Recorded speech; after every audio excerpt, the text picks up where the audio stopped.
E a gente falando daquele outro tipo de público, aquele que necessita, não tem essa consciência ou capacidade própria de se dirigir a um estabelecimento como este e necessita de uma internação involuntária, que é outro público, outro estabelecimento. Como é que o Ministério São Público outros procede? critérios. Existe um outro tipo de internação que é involuntária, que é aquela que é determinada contra a vontade, então, desse dependente, mas é feita por solicitação da família, né? Nesses casos, e aqui a gente está falando de um tratamento de saúde propriamente dito, né, ele sempre tem que ter por suporte um laudo médico, né, que a própria lei estabelece que tem que ser um laudo médico circunstanciado, ou seja, detalhado sobre o quadro clínico daquele paciente, né.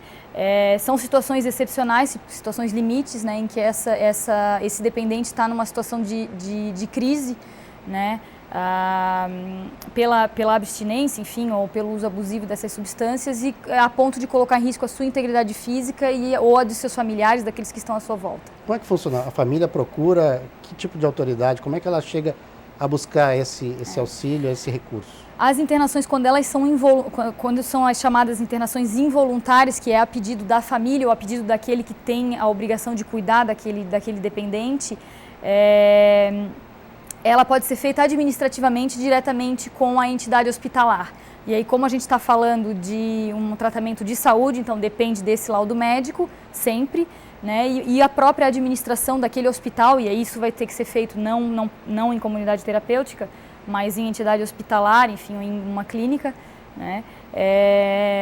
Pode ser feito diretamente com o corpo técnico desses hospitais, né? E existe uma segunda hipótese, que são aqueles casos em que também a família é contra ou não se pode colher o consentimento dela para aquela internação por motivos variados, porque não foram localizados, ou enfim, não houve tempo hábil.